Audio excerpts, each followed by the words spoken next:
Hello, I'm Brandon Martini, a commercial pilot and flight instructor. And I'm Carson Vasquez. I'm a private pilot. And you're listening to the Aviation Mentors podcast sponsored by Stratus Financial. So buckle up because the Aviation Mentors are taking off. Welcome back, everybody, to an awesome and amazing episode of the Aviation Mentors podcast. Thanks so much for joining us today. I hope you enjoyed that last episode we put out. I sure enjoyed recording it. It was really kind of awesome to talk about. And the next topic today that we're going to be talking about is really getting in trouble with the FAA. And it can mean a lot of things. Just getting a warning, having to do a 709 ride with the FAA, or even losing your license or certificate completely. So today, let's get into what can get you into trouble with the FAA and what you can do to stay out of trouble with them. And I highly recommend staying out of trouble with them and doing what the regulations say. And by the way, if you haven't read Part 61 or 91, go pull it out and read it tonight. All of it. It's great. Yeah, it's a good read. It'll put you to sleep. By the way, Carson, you know how many times I've read that? A lot. It's not that bad. I mean, I just skip the parts that are not applicable to me, like the helicopter stuff. Well, I know some of the gliders. Actually, probably just the helicopter stuff, really. All the rest of it I kind of read and I understand. You keep the hot air balloon part too? Okay, I digress. I skip the lighter than air stuff as well. Okay, no blimp. I really want my blimp rating so bad. So bad. Problem is, there's no one in the US that does blimp ratings. Like, I wanted to somehow start a blimp school. If I could find a blimp for sale, I would start a blimp school. You know how many people would want a blimp rating? I mean, it's just pretty cool. I know like 5 people that said, oh yeah, if you had access to a blimp, we could do a blimp rating. I would do a blimp rating. That would be so much fun. I mean, the only real way you can get it now is you work for a company and go get a blimp rating. Like, what is it, Goodyear? Yeah, the Goodyear blimp. Or I think, who else? Geico, I think, has one now, and MetLife has one. So you'd have to go work for a big company, and then they internally train you to get a blimp rating. We got to find a blimp, Carson. Okay. If anybody else wants a blimp rating, shoot us an email and let us know that you want a blimp rating. So it just gives me more ammunition to go find a blimp and create a blimp school. I think it'd be so much fun. Now I digress. Now we're going to get back to talking about the FAA. Sorry. We're going to start talking. I want you to Google right now how much a blimp costs. I've looked before. No one sells them. I want to buy one, and I don't even know how much it costs. I mean, it could cost $10,000, it could cost $10 million. I can't find it. No one sells them. So I was actually going through Reddit the other night, and I saw that there was a question in the flying one about how many people do you think have fudged the numbers on their logbook. And I was actually pretty shocked. A blimp can cost over $2 million. And if you want a real top-notch one, it's about $12 million. Yeah, we could do it. Come on. So anyway, I was pretty shocked when I saw that so many people had, quote, heard of someone doing it. It's like their friend did it. So I started to think about just how many ways people can get in trouble with the FAA. So let's get into it. Speaking of that, fudging the numbers in our logbook, the relevant regulation is 14 CFR. It's part 6159. So go read part 61 about blimps. See, told you. Falsification, reproduction, or altercation of applications, certificates, logbooks, reports, or records. And can't do that. It's a big no-no. And that also applies to falsifying logbook entries for maintenance.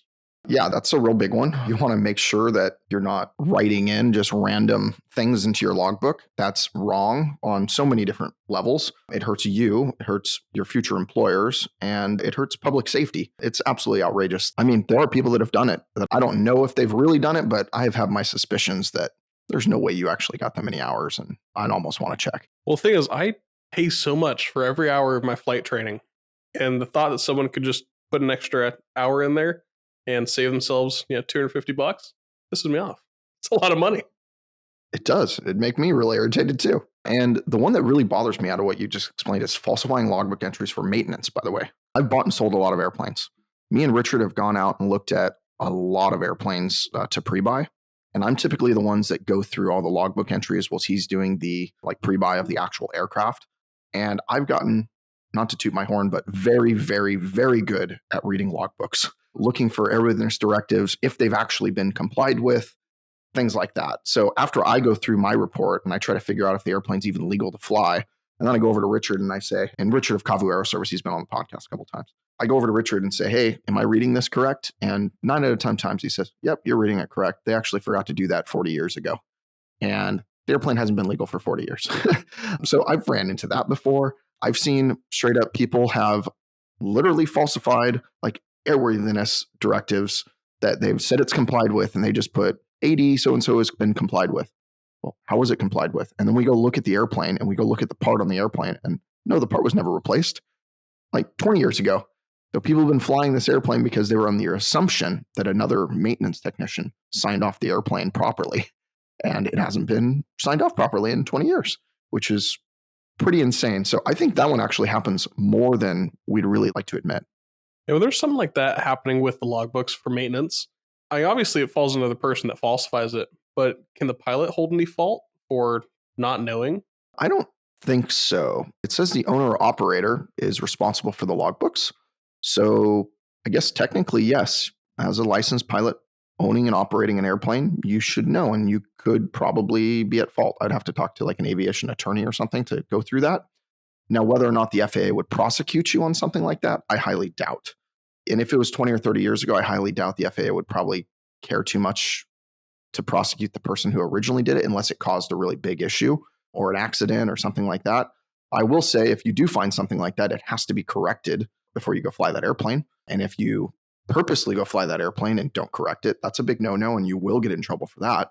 So I don't know, that's kind of my ambiguous answer to a problem that we hope to never be a part of, but it's possible. I would really check people's logbooks and really understand how an AD, I say ADs because those are the most common that are kind of fudged or falsified, because ADs are airworthiness directives for a reason. People die because of them, and that's why they're in our logbooks now. So I truly think that that happens quite a bit. I don't know how much it really happens with the logbook stuff for people getting pilot certificates, but if I had to guess, I'm guessing a lot of people doing time building, especially with another pilot, are not doing it properly. I believe that a lot of students are probably not under the hood, or they're both logging cross country, PIC time at the same time. Things like that, I believe, are probably happening quite a bit. Every time I've seen a student accidentally doing that, I've made sure to squash that immediately and have them redo those logs anytime I've ever seen it. And they'll lose whatever hours they lost because it weren't real. Luckily, I haven't caught that many times. And the schools I've worked with in the past, they're trained really, really well to teach how to log time building hours with other students. So I don't think it's happening as much, but I think that's probably the point where it is. So currently, as a student, especially one that's time building, make sure you understand how to log safety pilot time. Go talk to your instructor. Go even ask the FAA if you want. It's something that I guarantee a lot of people have logged incorrectly. So make sure you're doing that properly. On to another thing that I think that is really common for student pilots and actually certificated pilots alike. I think violating airspace is one of the most common ones that us pilots think of and are always afraid of doing. So for example, out of Riverside Airport, where Carson trained at, and I've done a lot of flying, KRAL, there's a Charlie shelf right above the departure end of the main runway, 27.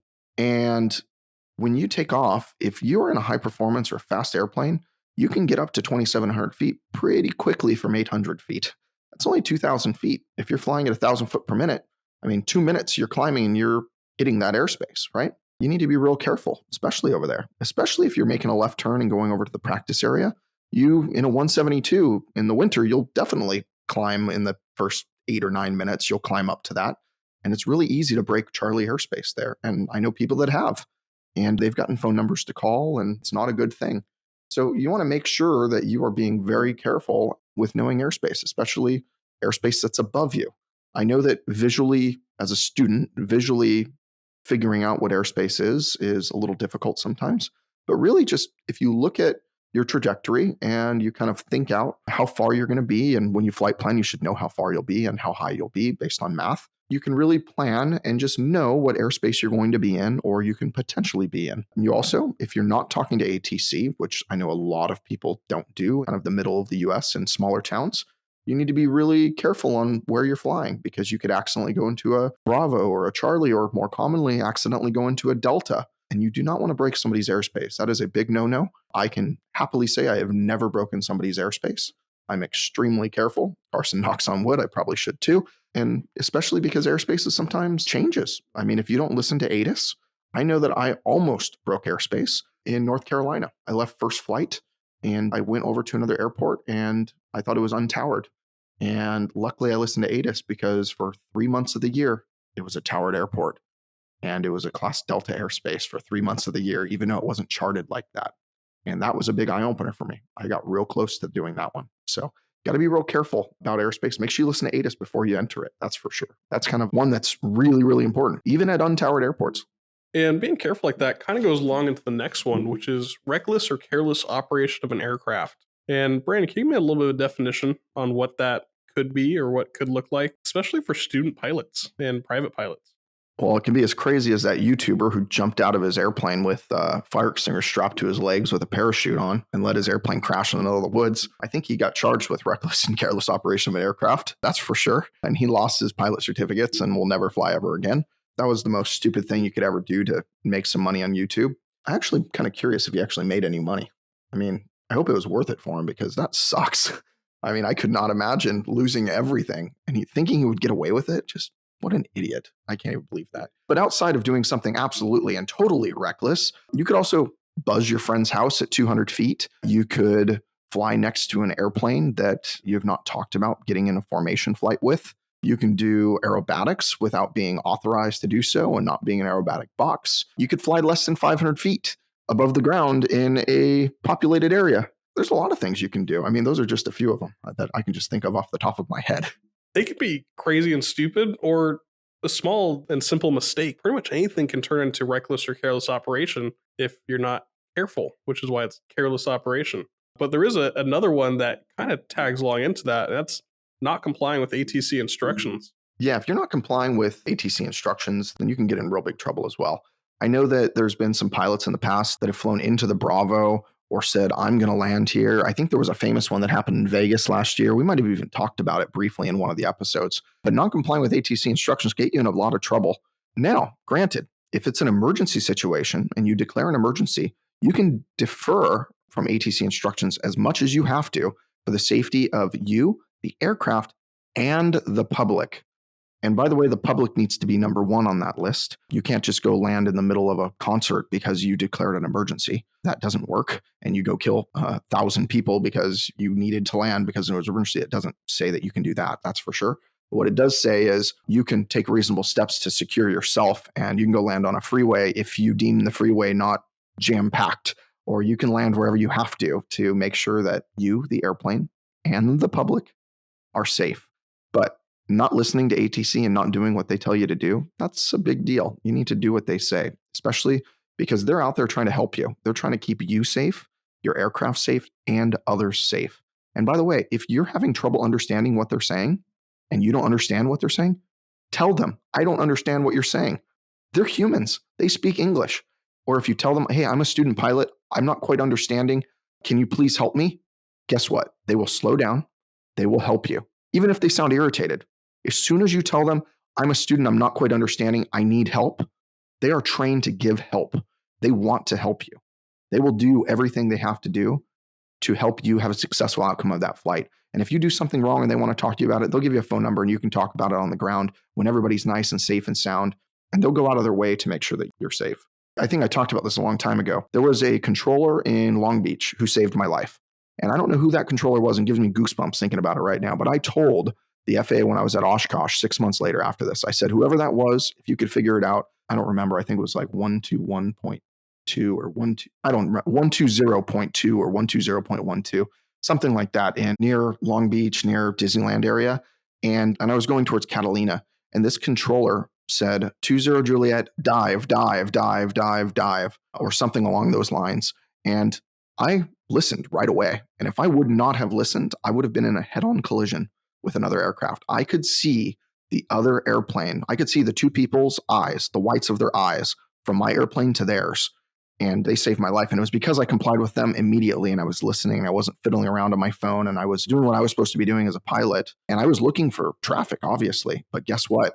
Sometimes you can't see traffic because they're just coming right at you at 120 miles an hour or whatever they were going. And you're right at them. And maybe there's a sun glare or something. Sometimes you can't see the traffic, even though you're looking for it. So comply with ATC instructions. It's really, really important. And it's really not that hard, especially if you're new to the industry or even your first few years. Odds are that they've been doing this longer than you have. And there's even a chance that some of them are pilots as well. So they know what you're thinking too. But on to the next one. It's a really simple rule and it's not hard to follow. It's 8 hours bottled to throttle. And the rule is you cannot fly within 8 hours of drinking, or if you're affected or intoxicated by alcohol at all. So, really simple, really straightforward. Anything less than that, you are eligible to lose your license, completely lose it, get fined, go to jail. Lots of different things can happen. And aside from the 8 hour rule, there's another federal regulation that pilots can never have a blood alcohol content of more than 0.04 when they're flying. I mean, I can't imagine how much you'd have to drink in order after 8 hours to have 0.04 and be able to fly. Yeah, you'd have to be pretty hammered to still have a 0.04 8 hours later. And by the way, if you still have a 0.04 8 hours later, I guarantee you're going to be hungover. There's no reason why you should be flying at that point. We've talked about it before, and there's an I'm safe checklist, and you need to comply with that every time you go fly. I mean, you need to do that. So when we talk about 8 hours bottled throttle, that's kind of the aviation like slang term, right? But you really should be safe. Do your I'm safe checklist. And by the way, when you work for an airline, normally it's 12 hours or more. I don't know of any that are more than that, but I've heard in the past that there's even been 24-hour rules, or some pilots might even put themselves on 24-hour rules. But it's at least 12 when you work for an airline or 121 operator, that's for sure. And there's another joke that Maddie and I made. It's how many hours weed to speed. And that's just referring how long between ingesting marijuana and flying an airplane. And the answer is these drugs might be legal in the state you're in, but they are not legal for you as a pilot. Like we talked about in our last episode, the states determine if they're legal or not. But as a federal airman, you under federal jurisdiction, and these drugs are not legal federally.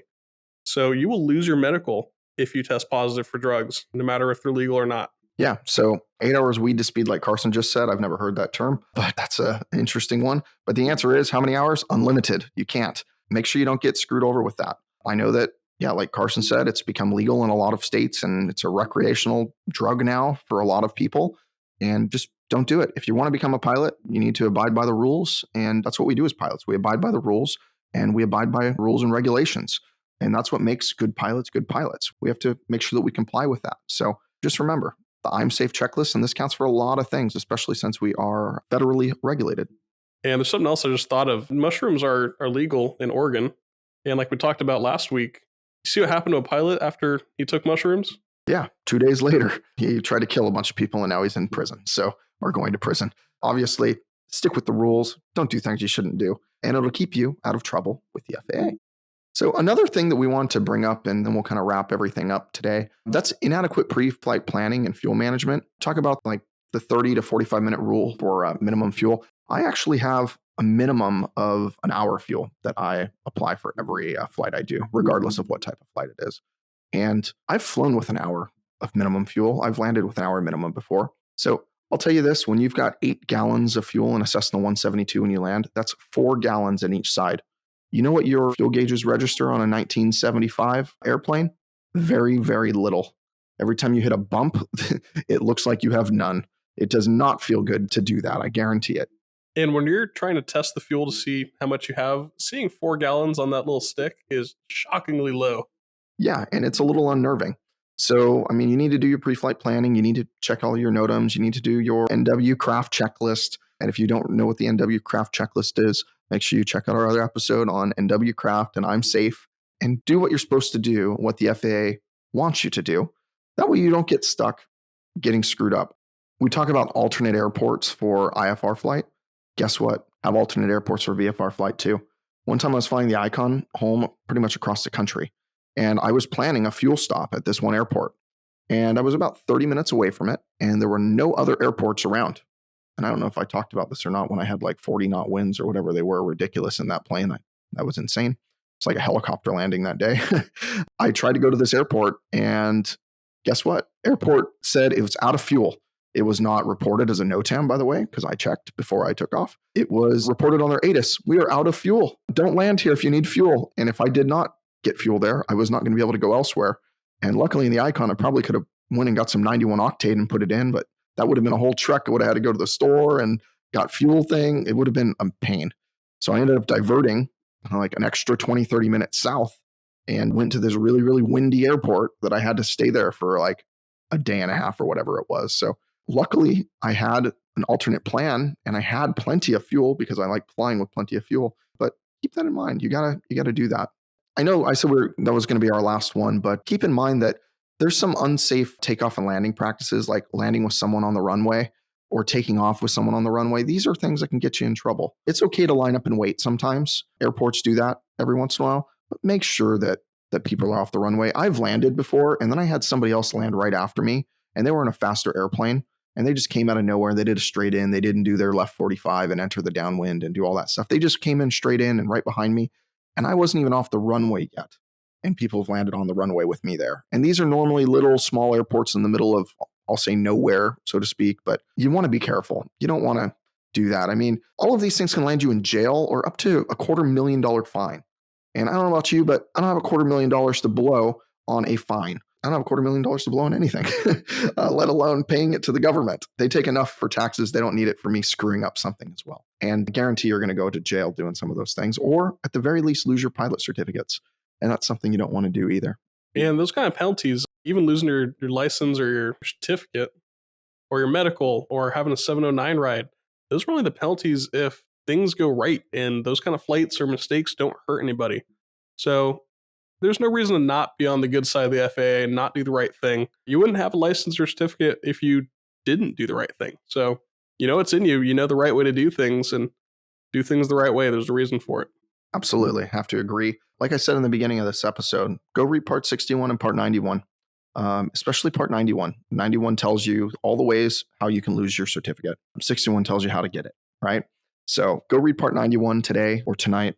It's great reading material before you go to bed. It'll calm your mind down and put you right to sleep. I guarantee it. But it's really a great context, and it tells you the rules and regulations that keep us safe and keep our families happy that we're coming home at night and not either dead or in jail. So we don't want any of those things. We want to be happy, healthy, safe pilots above all things. So thanks so much for joining us today. I really enjoyed talking about this topic. And if you'd like to reach out to either one of us, you could reach me. It's Brandon at aviationmentors.com, or for Carson, it's Carson at aviationmentors.com.